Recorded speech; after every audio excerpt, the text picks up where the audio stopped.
there are thousands of chemical reactions going on in cells every second, and I'm going to give you an overview on how to draw these chemical reactions or how to represent them. First of all, chemical reactions in cells occur in so-called metabolic pathways. And these pathways basically show how one substance is converted to another substance.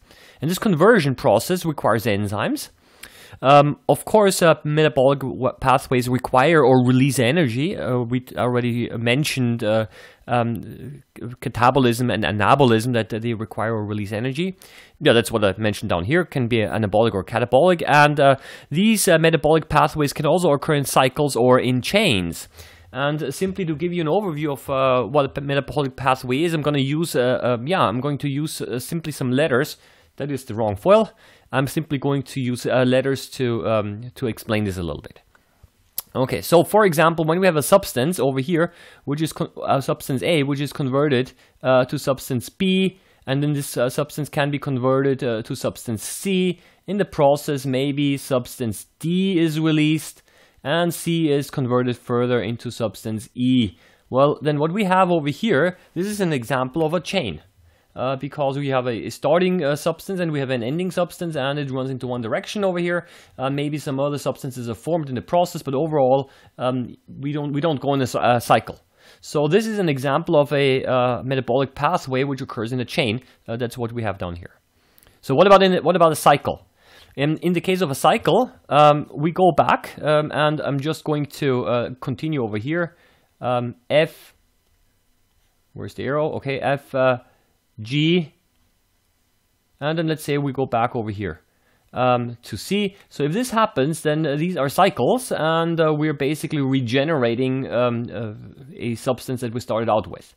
Now, basically what happens over here, not what happens, but essentially all these arrows over here, what they represent is they represent enzymes. So a substance A cannot be converted to substance B. It generally doesn't happen on its own, but you need a specific enzyme. And so for every reaction in a cell you have is often a separate enzyme, and this means of course that you have a countless number of thousands of different enzymes, one for each type of reaction that has to be catalyzed. I'm going to give you now a different way of representing this a little bit, just to show you how this works. For example, what I can have is substance A and substance B can be converted, of course, to substance C. And that's one way of writing it, but I can also write it like this. I can write A is converted to C, and I have to feed in substance B over here. That is one way. That's one way of writing it. Or a second possibility of writing this would be like this. You have A and B over here, and you're forming C. That's the same thing.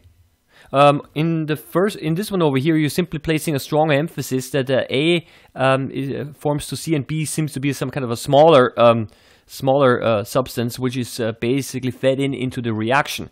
And over here, A and B are simply given the same importance, but overall, chemically or from a representation, it almost means the same thing.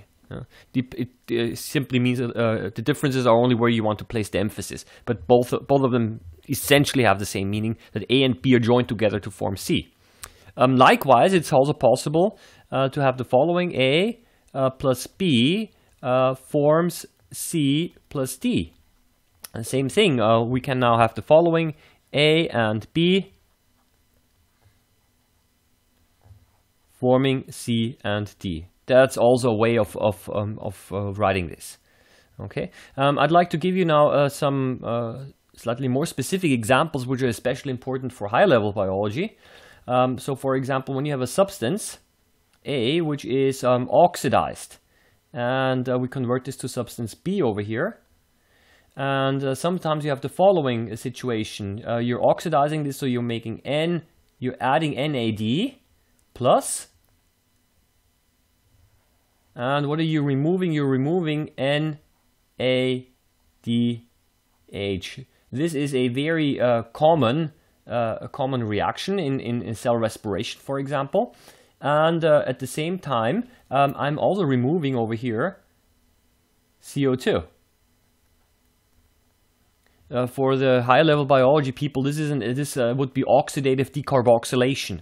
Oxidative decarboxylation, this is step is called, and essentially it should show that A is converted to B, but in the process we're putting in NAD+, but we're removing a hydrogen over here, and at the same time we're also removing CO2. And if you want to write this now in the form of a formula, what you could do is the following. You could write it like this: A plus NAD plus forms B plus NADH, I'm running out of space here, plus CO2.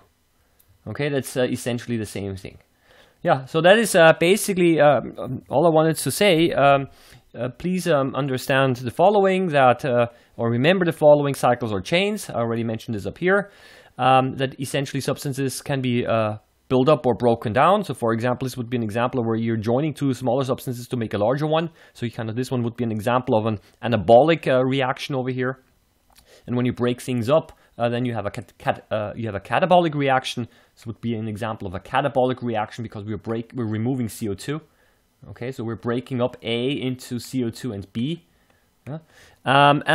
Some of these steps require or release energy. So for example, also more for high level people, NADH, this is an oxidation reaction, and this basically is an energy release in the form of electrons. Yeah, and every arrow represents one or more enzymes. Okay, so sometimes it's a single step, and sometimes essentially the reaction is quite complex, and there are many smaller steps in between. But it's only one arrow is drawn because you kind of want to summarize all of these steps. Okay, so that's basically it. So that was an overview of biochemical pathways as they occur in cells.